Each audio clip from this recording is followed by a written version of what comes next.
Cobra Kai never dies. Well, maybe part of it should.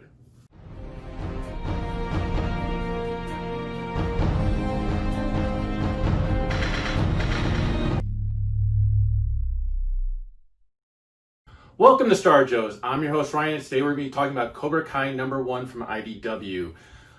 Before the Netflix, or now Netflix, previously YouTube series was out, and actually during the YouTube series, there was a comic produced by IDW. It was a 4-part miniseries called Cobra Kai, the Karate Kid Saga Continues, Johnny's Story Part 1. Very long title, but it was released in 2019, and it was written by Denton Tipton, and the art was by Kagan McLeod. Now, when I saw McLeod on the title, I thought Bob McLeod, classic illustrator. This is not him, and I will say, when it comes to the artwork, I'm going to be talking about a lot of things when it comes to this issue, but when it comes to the artwork, I don't know if it was the art that I was not impressed with, or if it was actually the coloring work, because they do kind of a watercolor style with this title, and it just didn't work for me. And I'm wondering how it would have looked without that coloring style, maybe a different coloring style, but the pencil work wasn't exactly the strongest for me either when I really take a step back and look at it. So already I was looking at this going, I don't know, but I love the Cobra Kai series. I did not watch it while it was on YouTube. Kudos to those of you out there that did, and know what what the rest of us were missing.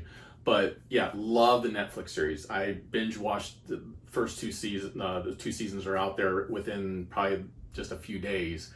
Cannot wait for season 3. I think it's fantastic. If you love the Karate Kid series, the Karate Kid franchise, even if you just enjoyed the first movie, you should check out Cobra Kai on Netflix if you can, because it is a true sequel. Like I thought it was gonna be like some type of spoof or a joke on the movie, but it was not at all. I mean, there's some tongue-in-cheek things in there, of course, but overall, it is a great series that is a true sequel to the original movies. Very excited to, like I said, getting into season 3. So when I remembered that I had this mini series, because I wanted to check it out, I was like, oh, this will be great. This will be a tie-in. Yeah, it's a rehash. At least this first issue. In fact, I would say that this first issue should have been like a 0 issue. And for those of you unfamiliar with the 0 issue in comics, it's usually a setup issue. It brings you up to speed on things that have happened to kind of let you know where our characters are now. It's sometimes used as an origin story. And this issue really kind of felt like that.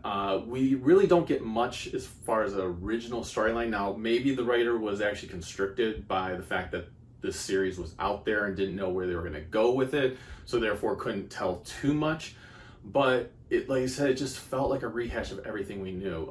We have Johnny, early days of Johnny, when he comes across the motorcycle and thinking that's so cool, and then seeing that it belonged to somebody that's in Cobra Kai dojo, and seeing what that's all about, and that he's got a father who doesn't care for him, or a stepfather who doesn't care for him or love him. He talks to his current day students about his glory days of the All Valley tournaments that he was in, and how he didn't give a point. Then we get a flashback to him and Allie, and how him and Allie essentially broke up before she met Daniel.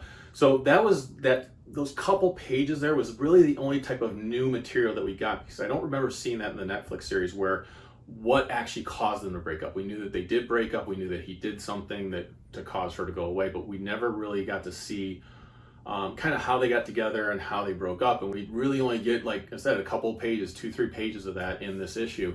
And then it's right back to rehashing things that we saw in the original Karate Kid movie, with them on the beach and everything else. So the story was lackluster for me. The art really just didn't do it for me. This was very disappointing, because I was very, very hyped up. I'm going to finish reading the rest of the miniseries to kind of see where they go with it. Maybe there is some new material after the setup issue, is kind of how I'm going to view this one. But really, I can't give this any other rating other than it should go into a Sarlacc pit, where it could be slowly digested over 1,000 years. So with that being said, I like I said, love the series, looking forward to it. This did not diminish my excitement for the Netflix series. Cannot wait for 2021. Let me know what you thought of the Cobra Kai miniseries down in the comments. And let me know if you read this miniseries. I'm kind of interested to see if maybe I'm the only one that felt this way about it. It just didn't really excite me with the first issue. It doesn't have me all that excited to read the rest of them. So with that, we'll go ahead and close the episode by saying the Force will be with you, because knowing is half the battle. Take care, guys.